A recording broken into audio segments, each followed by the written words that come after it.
Hey guys, it's Nolen and Jason again here with HVAC Webmasters. Howdy. Here's the topic for the day. HVAC Business Model 101 - be a tech or be the boss. Right. Be a tech or be a boss. Sounds better, right? Yes. There you go. I never can tell how to title these. We talk about it right beforehand, but He literally comes in and said, let's do a podcast. Something like this. Think of a better title. be a tech or be a boss sounds good, but we got to have the word HVAC in it. Yeah. Otherwise, it won't optimize on YouTube. Right. So there you go, guys. HVAC Business Model 101. Let's talk about this concept. And I guess be a tech or be the boss. Some other concepts for this were like be a contractor or be a company. Right. Build a brand, buy a lead or build a brand. And I guess we just had a guy like that we talked to, and we'll tell his story. We're advised not to tell all these stories, but this is actually a story of a success story gone wrong, basically, right? Yeah. So, and we see this literally like too much, and we certainly don't deserve it. In fact, we get a call like this, and it's astonishing to me, like astonishing about a person's perception towards how their business is supposed to be run. So we could pick up a client that I think is an HVAC client, right? I'm pretty sure it's HVAC, could be a plumber. But so we had a client call in and said, hey, y'all were so successful. You did such a good job in a pretty short period of time. We haven't had this client more than a year, right? Right. So 6 months in. Is this the one I talked to yesterday? Yeah, just yesterday. Okay, yeah. Guy calls up and says, hey, I picked up a 4-month commercial gig. It's going to pay me huge money. I want to cancel my I want to turn everything off. It's like, Yeah. what? I want to cancel my marketing. Things went so well. Y'all produced such a good corporate image, branded me so well. And I got out to the public and somebody found me digitally and gave me a huge commercial job for 4 months. And on the surface, if you don't think about it too much, it makes sense. Because you're thinking, oh, well, I've got 4 months worth of work. I don't need to pay for marketing for that 4 months because it's just going to go to waste. Right. So at a certain level, I get why someone thinks that or why that thought enters their head. Right. But no, the issue is people look at what we're doing the same way they would look at a expensive ad campaign on television. Yeah. If you were running an expensive ad campaign, billboards, television, something like that, and you got a 4-month-long commercial gig, yeah, turn off the TV ad. But we don't cost anywhere near that. But yeah, we don't cost that much. Yeah. And SEO is not a on and off type of thing. It's on or you're done. Correct. It's always on or you're out of business. Or you're out of business and that. So this podcast is really about, that's just a little story real quick, but it's about the perception of how you build your company and what your place within that is. Are you going to actually have a brand in a company, or are you literally going to be a technician your whole life? I break it down from there's a contractor and a subcontractor. There might be a general contractor, and then there's somebody that runs a company. Then there's an entrepreneur. There's an entrepreneur that may know that stuff. If somebody's a contractor and they learn enough skill sets to run another contractor, they're really just a specific category general contractor Right. for the category. And that can be okay and make some people money. We did one of these for plumbing category too. Right. I concluded with something that I'll start with here. If you don't figure this out, you're not going to make as much money or have as good of a life. Yeah. And one thing I thought about. Yeah, period. There's period. I mean, Yeah. you can make some money, you can have a decent life. Right. But you're constraining, you're putting a ceiling on your success. A pretty low one.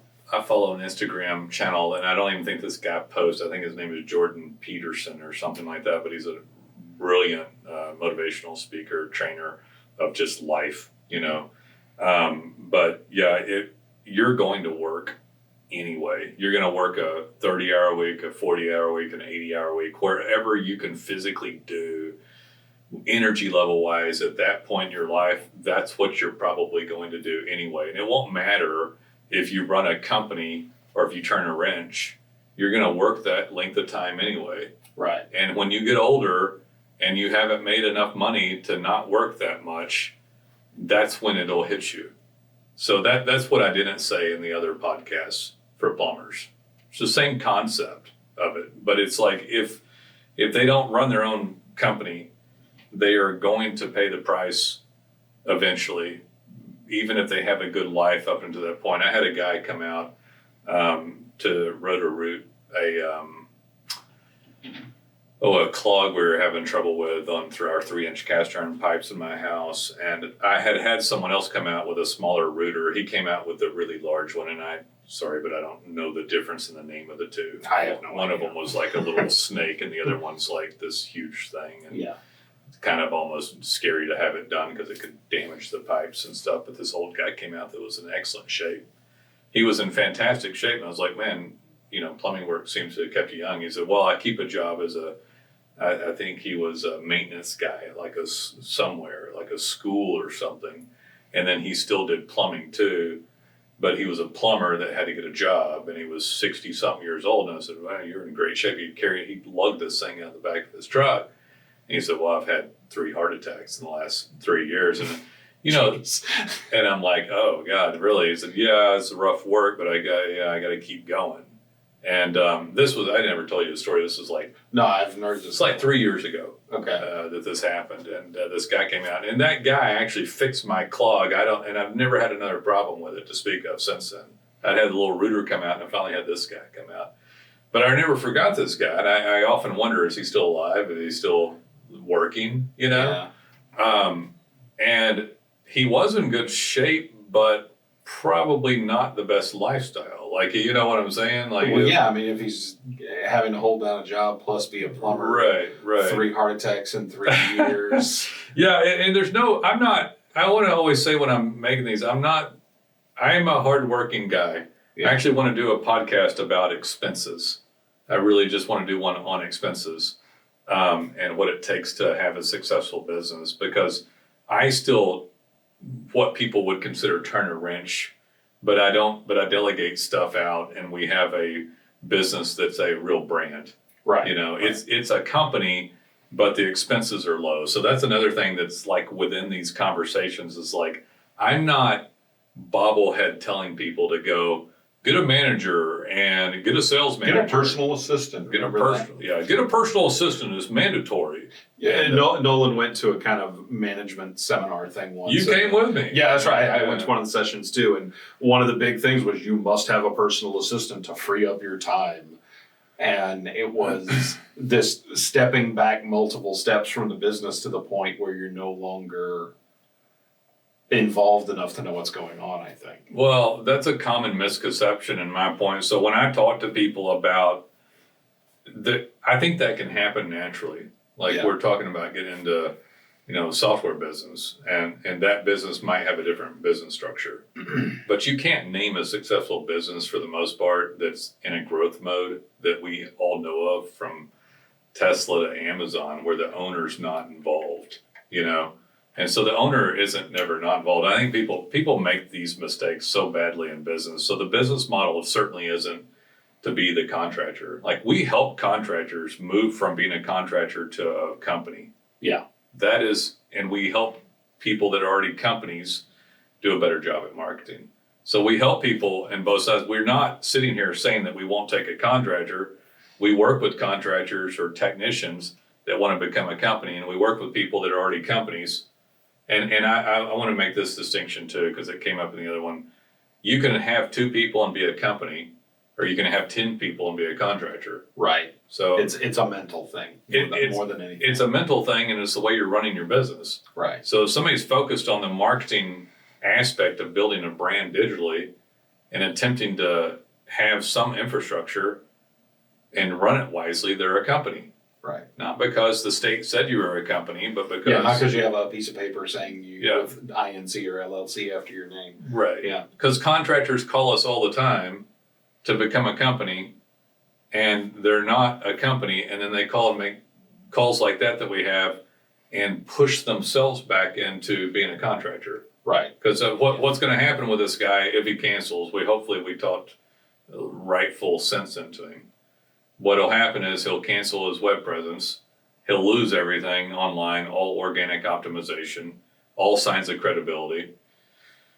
Google will start over and say, you've broken all links and 404 errors. You don't exist anymore. You may have gone out of business. At very least, we have no idea because you deliberately annihilated your web presence. Or deliberately just stopped all signaling. Yeah. At very least, you're a very poor company to show somebody online. Right. So he'll lose all organic rankings, all map rankings, and then he will start up again as a fresh, brand new company. Yeah. And really, he's not a company. He's a contractor flailing about trying to figure it out. Yeah. And which is okay. But, and this is not the first time we've seen this kind of thing happen. No. And in this particular case, if this guy's situation, if he was to shut everything off, his best case scenario, let's say he does that 4-month contract, makes a lot of money, does well, nothing goes wrong, that's not self-inflicted. Like you say, at the end of it, he's starting from scratch. That's his best case scenario. Right. We've seen this exact scenario where someone came to us and said, I got a 6-month contract. I don't need this right now. We're like begging them, please do not do this to yourself. It hasn't happened. This isn't even, it's not common. On that amount, but it happens in we see people make other decisions around this topic. And it took me, frankly, years to be able to put this into a podcast format and say, are you a contractor? Or are you a company? When people call here, we don't say this to them. But this is this would be insulting to say to somebody directly. Call me back when you're serious. But this is good information for those who are seeking it out in a podcast format. Right. Because you can retrospectively think, what am I doing to myself? Am I treating myself like a company or a contractor? Have I done these things? This guy's treating his web presence, which Google takes seriously from trust and tenure and time, and he's treating it like a lead source. Right. Not that where he's pawning his dollars to someone who he's buying a lead for that's being shared with people, not a stable brand that builds and deserves to show up in ranking to get the sweetest deals, like a 4-month high-paying gig on commercial. Yeah. For HVAC, that there's no telling what he's doing, but he's getting paid a fortune. And his first thought is to relieve himself of this minor charge monthly that got him the job in the first place. Yeah, it's ludicrous. Yeah. And by the way, the point I was making is that commercial job. The reason I said the thing about the best case scenario is there's the other side of that commercial job goes 2 months and the developer runs out of money or gets sued or suspends the whole thing or ends up not having the right permits and then the whole thing gets put on ice for 8 months. Jason's not talking about hypotheticals. These are actually this actually happened to one of our clients. They turned everything off again. We begged them not to, and then 2 months later we got a call, I got to start everything back up. And he told me, he goes, they ran out of money and didn't finish the development. It's just sitting there. It's like it was some office building that was, I think to this day, sitting there half built. And he started everything back up, but he had a rough go for a while because he had annihilated himself online. He had waited it had gone just long enough that he was in trouble. And it took a while to build everything back up. I'm sure he didn't tell us, but you can imagine the amount of bills that he was due from this company that he had worked and they hadn't paid him. Oh, I'm sure he had some stuff that never got paid. Another problem with. So if most of our clients did this, we'd be out of business. Yeah. But what's interesting about talking about this sort of stuff, we have hundreds of clients, but if people weren't so backwards in their thinking about how they run their business and how they're going to do things, we'd have tens of thousands of clients. Yeah. We would have tens of thousands of clients, or at least thousands and thousands instead of hundreds, because of people's inability to get these concepts right. So people don't internalize stuff going on out there properly, don't understand the nature of the web or their business, and they end up buying leads forever and going up and down as a contractor, feeling good temporarily from time to time from burst of testosterone or adrenaline rushes or from serotonin. one big gig or, right. Serotonin rushes or whatever it is, and like, I'm great, and you're having a good time. The problem is, as you continue to go, it doesn't improve, and you don't run a business model that actually pays a higher amount of profit to you, nor can you sustain that when you're 40s, 50s, 60s, as you continue to go. I think we picked up a client just recently that has I don't remember where he was located, but he had 4 trucks on the road. And actually, I'm sorry, I'm talking to this guy. And you mentioned I'm talking to this guy. He's got this old school website that has 450 pages, run by somebody we know, and it's a very poorly done effort. Yeah. That's actually causing his blog entries not to even be cached. Yeah. So a surprisingly poor effort, because we know of the company that does it, and we were surprised they were putting in it's that bad of a showing. It's bad. Shallow content, just crap blogs. But he's a company. He's only got 4 trucks on the road in himself, but he is a company. He senses something wrong. And he watched one of our podcasts, and he's calling me because you can say whatever boastful things you'd like to say about yourself after this, but I'm going to say that I'm the only guy that owns a business in this space who's knowledgeable and sincere and straight talking. I am the only one. So that has those attributes all together. Right. That runs the business.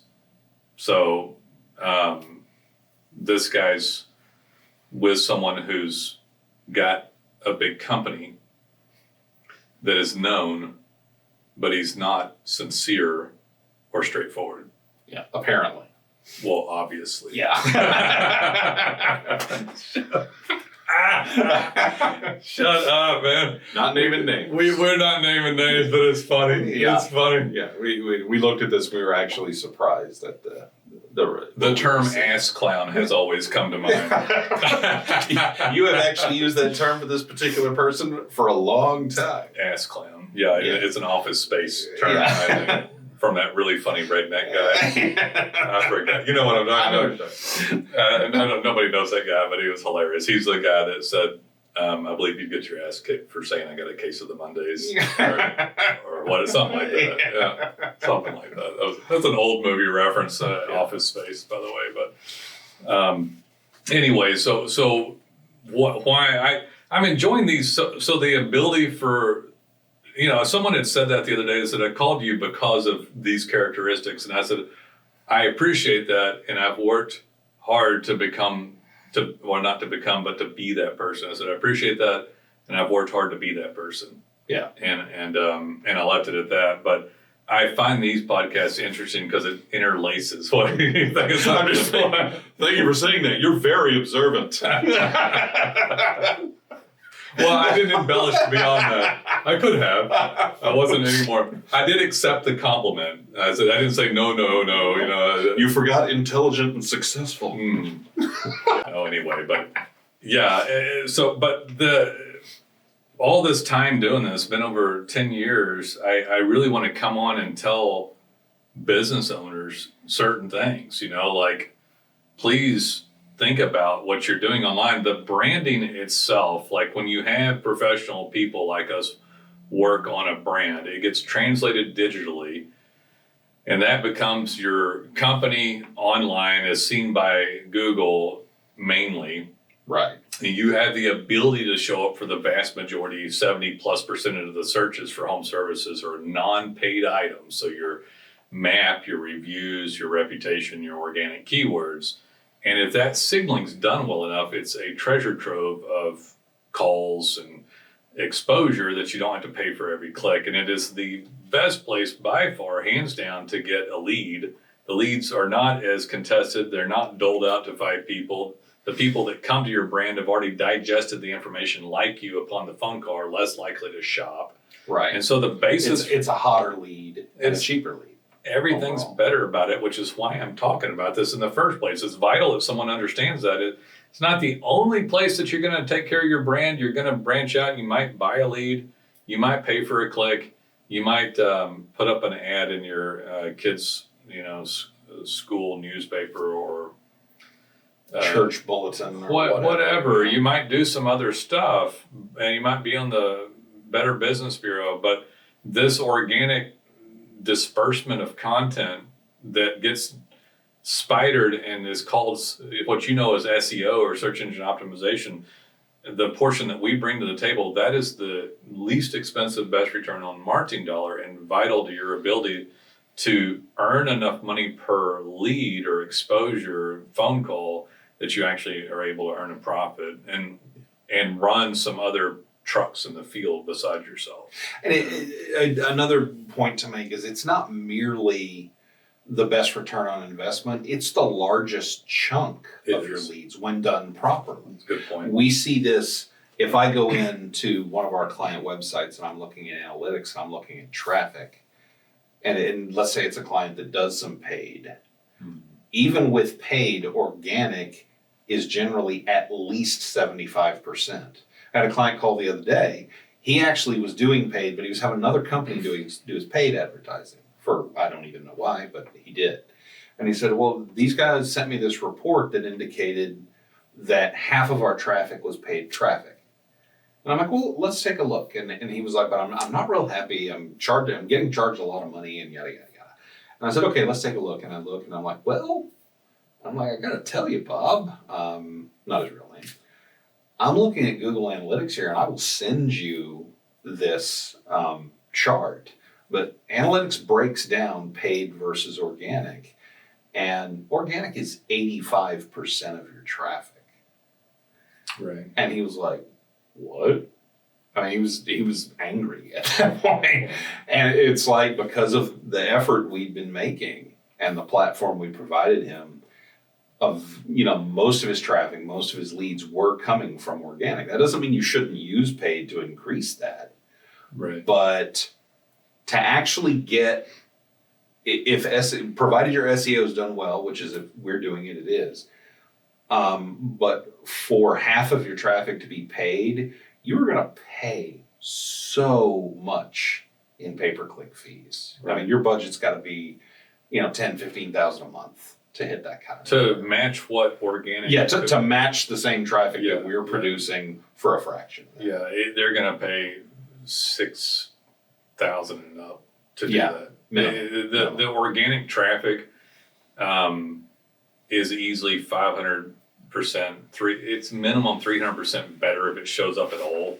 Yeah, but it could be 1,000% better, and that's not an exaggeration or a gross exaggeration at all. We have plenty of clients that do that because it costs so much per click, and right. if they're showing up for hundreds of keywords, thousands in some cases, depending on what goes on.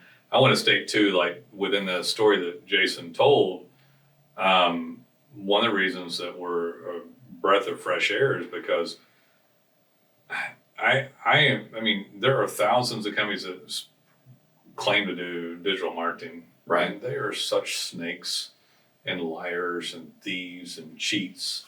You can't listen to a report just because the people that were working for those guys were falsifying the information. Yeah. To make them spinning it or falsifying. They might have been showing him one particular keyword and like half the traffic on a particular keyword was because he was paying for just that keyword. And of course, his organic was covering a much broader range. So that they're going to spin it. Isn't narrative spinning a lie? Haven't we all learned that with recent? It depends on how they labeled it. Yeah. If they sent them and said half of all your traffic, then they're lying. Yeah. But if they say half of your primary keyword traffic or something like that, then they're technically telling the truth, but it is misleading. Right. Well, so it's frustrating for these guys out here because and he was very frustrated. They've been taken advantage of. They paid good money and been taken advantage of. They paid bad money and didn't know it wasn't enough. They paid good money and got screwed anyway.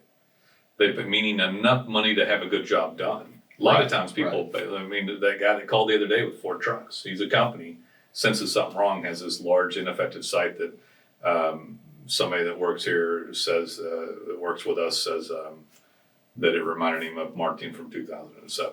Yeah. And so, I don't. You didn't say that. It was John. It was John. Yeah. Yeah. Yeah. Anyway, but I'm pretty sure that's the year he said. But Yeah, you told me that he said it looked like this. they'd been with him for 7 years, so they started up in 2015, and arguably It was already out of date. It was already out of date then. Yeah. I mean, we were already looking at stuff like that, thinking, maybe we shouldn't do 100 blogs a year. Yeah. You know, for a contractor. By 2015, we had already pulled back to only one blog a month. On that. Yeah. Yeah. And since then, we've eliminated it entirely. This is a whole different little subset of conversation we're having, but just people need to know that we've replaced. We do fresh, relevant content out, that a technician has, like with pins or geo coordinates or reviews and reputation, and we have like software that we have proprietary called data pins that we spent literally over $1 million on in a different company. As an extremely high-end replacement to blogging, which is old crap content. Right. Literally just old crap content. Blogs are just, I'm not saying entirely irrelevant, but for a contractor, they're kind of irrelevant. You've got a mid-sized city. In a mid-sized city, how many how many HVAC guys do you think there would be? I don't know.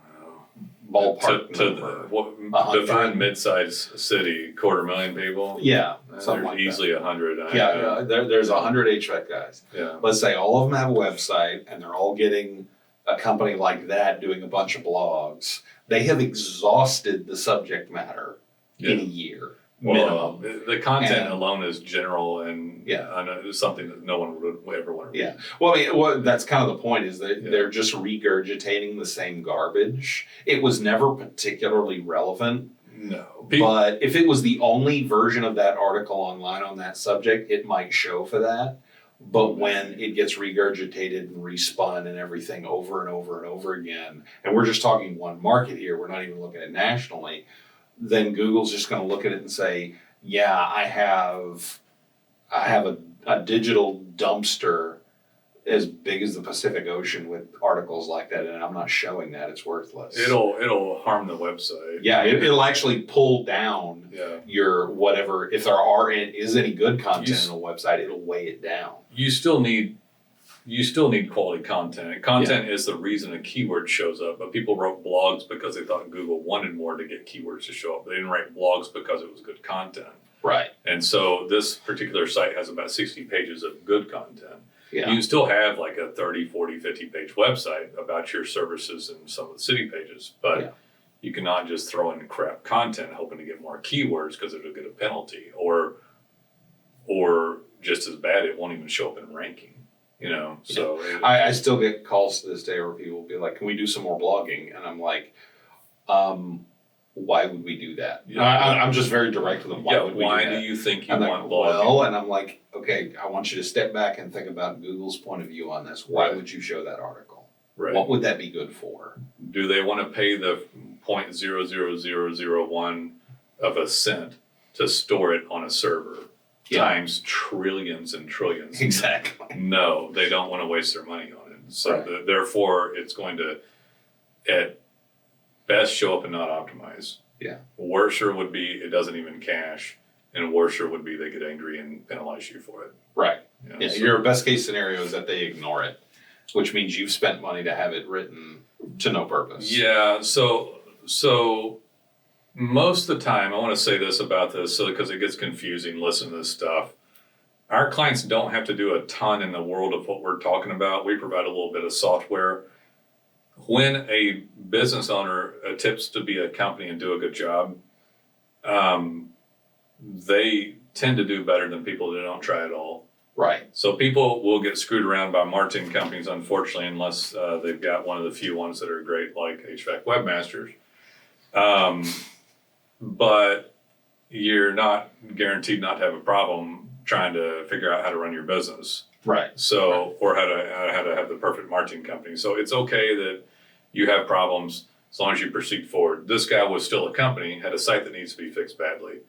but still a company and still doing okay, but knows inherently that he wasn't doing as well as he should. Yeah. And sought. He feels like something's wrong. He may or may not be ready to fix it yet. Yeah. He's a very cool guy. Very cool guy, loyal to a fault and with what he's done, but at least looking, he feels like something's wrong. And this is a normal course of action. This is not dumb. This is a smart thing to do. We just had this happen with us in the company where we felt like something needed to be changed, and it took us a while to figure it out, and we're in the midst of changing it. Right. So same thing happens to us. So again, not trying to say that this doesn't happen. Let me see if so the concept here is to build a brand, to have a company instead of being stuck in the rut of being an up and down contractor. Right. So that you can earn more money and have infrastructure and have a better net profit and have a business that ages well, that's sellable, that you can keep forever if you want. Pass on to your kids if they want to do that. Yeah, just something which doesn't happen as much as it used to, but if there's no infrastructure, if there's no, if you won't make money, nobody want to buy it, that sort of thing. Yeah. And you want to really businesses like that get sold anyway. They're back in business immediately because they didn't have enough money from the sale of the company. They're back in it. Yeah. We have that happen too. Yeah. I actually had that happen with a successful HVAC contractor. Very successful. Mm-hmm. Randomly, he was with us for 3 years, I think. Maybe a little more. And then suddenly, well, I'm selling this business. And it turns out he was selling his business to one of our other clients. So we kept the account. Yeah. And it's going strong, by the way. Well, he became a client, and then he got another site with us. Oh, okay, that's right. Yeah. But so we kept the account, but the guy who sold his business then immediately started up another HVAC company. A county over. Yeah, one county over. Yeah. And he was struggling with permits and all the stuff you got to do because he was in a very regulation heavy state. Yeah. And I was like, Bob, not his real name, why did you sell your other company that you'd had for 30 years and was successful? Yeah. He goes, well, I wanted to start this company. I'm like, I don't understand what you just said to me. So I'm going to explain this because it goes right into this. So this guy did not. I mean, in his defense, I don't know that I would have the foresight to check with every business professional if you're going to sell your business, but you probably should, right? But he didn't call us. Right. He didn't say anything, and he sold this business. When he came to us, he was hurting badly and struggling, by the way. I'll tell this story because it goes right into what we're talking about. He was an HVAC guy in a very seasonal environment. And when the party's on, they make good money, and then it's over for a little bit. I mean, he's in a state that sometimes has some rough weather, but also can have some very mild weather. Very nice weather. Yeah, where neither side of HVAC, neither heating nor cooling, is especially needed. Correct. Yeah. So he called and he was doing poorly. He said, I'm tired of web people. I'm tired of this stuff. I'm just not doing well. He came with us, and within a year, it was just on fire. Right. And he just got literally, I remember one weekend, that guy got 300 phone calls in a heat wave in one weekend. Yeah. He had signed up with us, and we had positioned him, built his brand, got everything optimized so that when the heat wave hit, he was in the right place and he got the business. It was crazy. Great. So he took that year as a year on financials and sold the business a couple of years later. Yeah. After he had the tax return, and then he waited one more year. Anyway, so that's what happened with it. But he was fabulously successful with it. And it was because of multiple things. It was because he built a brand. He called us, and we took it from what was basically a contractor, but it had an old web presence. He had never really pulled it all together. This is part of the problem too, where he dips back out, doesn't even realize what he's doing. Right. So he took it and he built a brand that got recognized by Google through tenure and trust that was already inherently somewhat there. We applied new design code content, stuff like, just all kinds of stuff to it, SEO tools and things, and worked on it. And the brand gets digitally recognized and shows up in Pack 3 mapping for tons of stuff and hundreds of keywords. Right. Phone rings off the hook. The brand becomes more popular. He was ecstatic, as I recall. Yeah. He called us gushing. Yeah. Right. And then, without notice, I sold my business then and it gets better. So we're like, oh wow, that's okay, fine. And if he had sold it for a retirement amount of money, okay, Right. fine, I get it. He was an older gentleman. He put a little bit of money in his pocket. But he didn't. He sold it with the express purpose of just starting another business in the same industry, which is why I did not understand what he was saying. I don't know what he got, but maybe let's just say he got $1 million. Yeah. But after taxes and everything, I don't even think he got that much. So he didn't talk like a guy who got $1 million when he discussed it. $1 million in so much. I think he did this back in like 2018 or something. Yeah. And so he comes to us and does, outside of his non-compete, does one a county over. And then he said, I'm going to set this up, you do your job. Do it again. And I remember, we almost didn't take the job because the premise was so poor. Yeah, it's like this is an apple and this is the seed of an orange tree. Yeah, so we're not starting from the same point. What happened was we had a brand new company, a brand new website, and we take these and they're successful too. But what he wanted was instantaneous, the brand that was recognized by Google that had been worked on over time. And before anybody gets too freaked out about it, we have new client startups that are successful and people are happy within 3, 4, 5, 6 months in. But this guy wanted superstardom from the old established brand, and that takes longer. And I was like, and we had a couple of come to Jesus moments where we're like, hey, we need to stop here and talk about this. You sold this. And ultimately this guy didn't wait or even try. I don't think it was more than 6, 7 months. And he was freaking out because the phone didn't ring 300 times in one weekend. Yeah. And it's like, hey man, we told you beforehand that you can't just go, building a brand takes time, digital signaling and all that kind of stuff. Yeah. When we say building a brand, we're not talking about designing a logo and registering your business name. Correct. And getting a trademark. Right. We're talking about Google recognizing your brand as an entity. Right. That it corresponds in the search algorithm with the other entities of your industry. Like entities like air conditioning, heating, and whatnot. That guy would have been branded and in great shape, but he stopped and they took a job. He took a job for somebody, as you recall. Yeah. So he would have been able to build that brand and do it, but he didn't understand the concept of it. So he went from a contractor when he came to us, made it into a company, sold the company. The guy who bought it runs it as a company. Yep. And he started another brand, knowing that it would take a little bit of time. And it did take a little bit of time, but now that brand does well. Yeah. And then he just bought another one. A third. and he's with us with all three. And now he's working on a third company. And the guy that didn't realize that he went from contractor to company when he met up with us, sold the company, went back to a contractor in the same thought process, and it didn't translate into success the way he wanted it to. Yeah. But yeah, we start new companies all the time, just to be clear, and a ton of those guys are successful. But the mindset of this has to be done. So I want to say a couple things, though.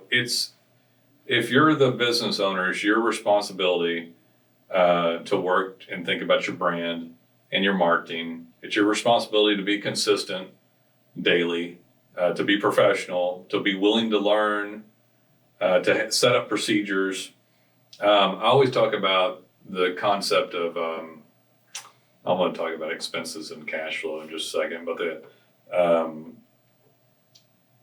the concept of the sale is the first thing that matters in the company. So the lead to the sale to the revenue. So you get a lead, you make us, you get money, and then you do stuff with money.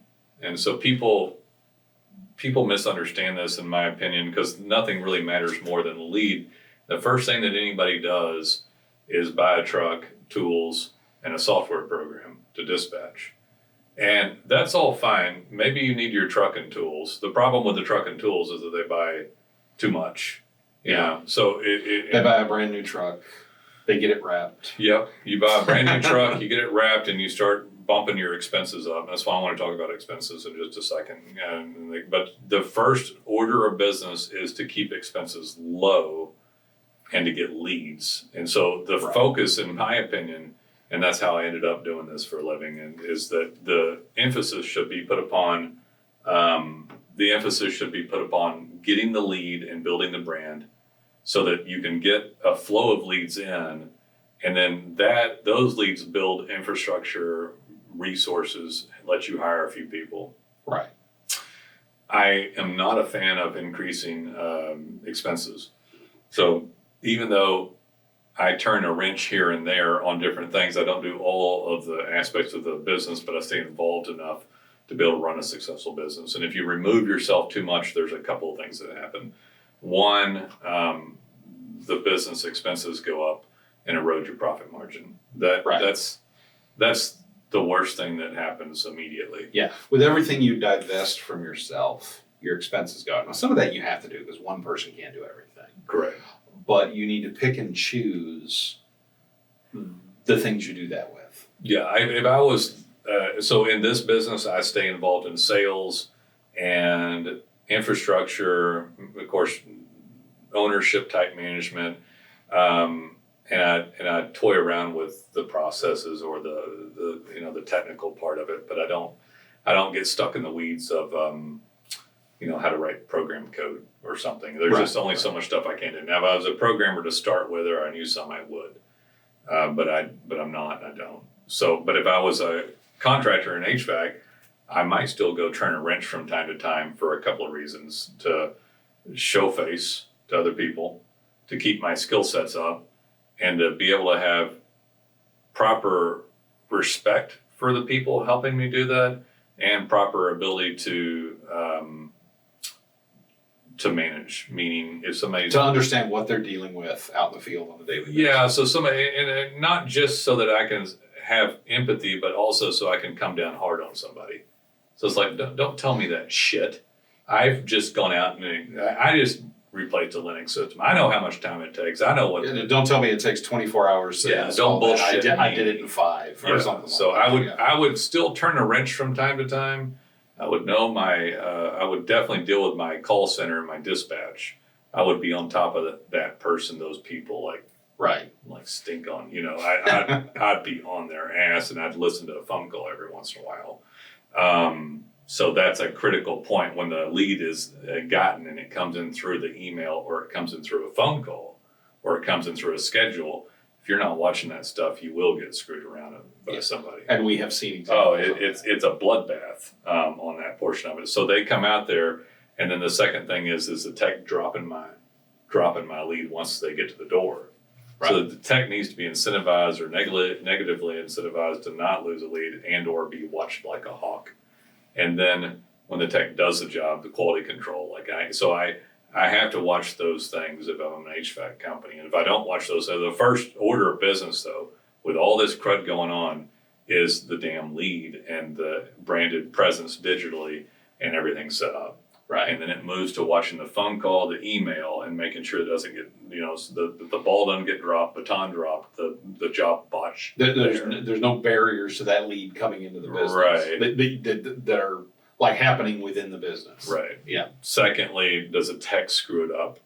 And do they screw with me too much, or are they good? If they're good, be nice to them. But when they come and look at you, whether you're 25 or 65, they're like, there's that bastard Nolen. I can't get one by him. Like, no, you damn well can.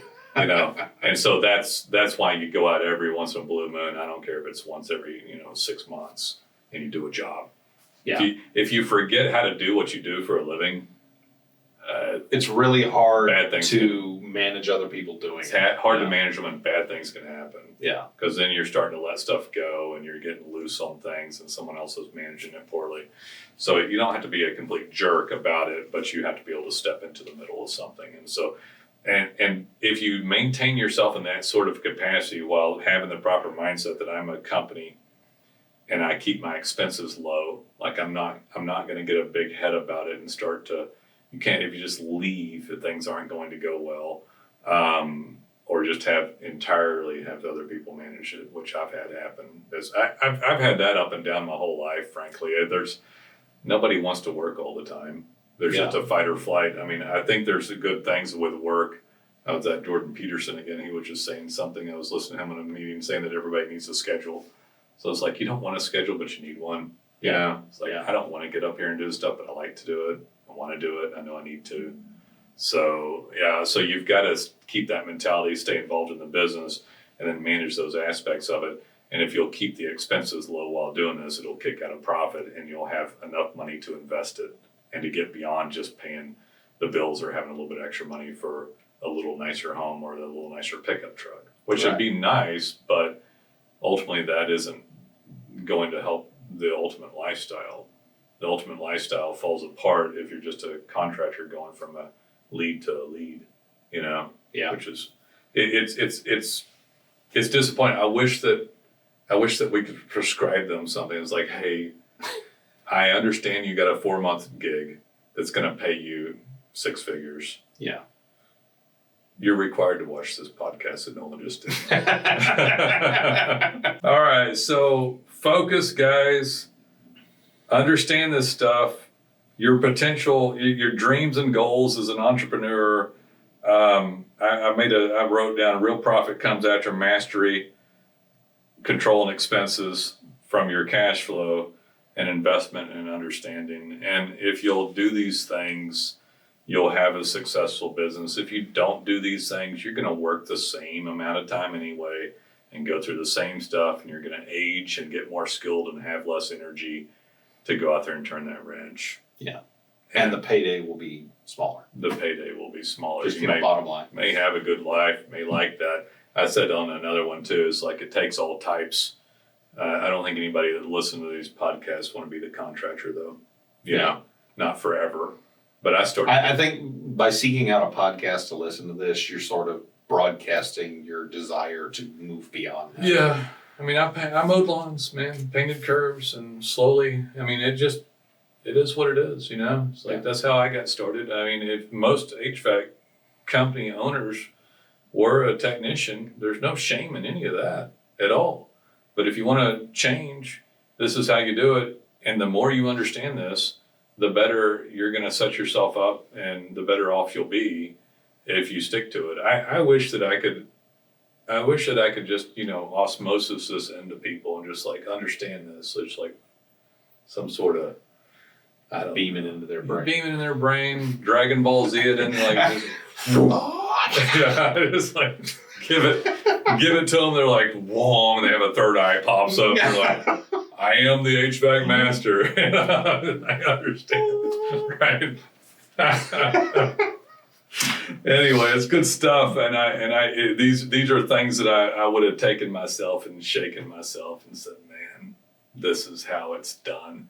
Because it takes such time and retrospective and skill sets to get to the point to where you can explain this crap to somebody. Yeah, to where you understand it. Yeah. If nothing else from these, my I guess it illustrates our skill sets enough for people to want to be our clients. It does. It's undeniable. Yes. You hear this stuff and you're like, bring me to the promised land, Nolen and Jason. All right, man. I'm done after that. I'll see you guys. Take it easy. Call us. Give us a call. We'd love to hear from you.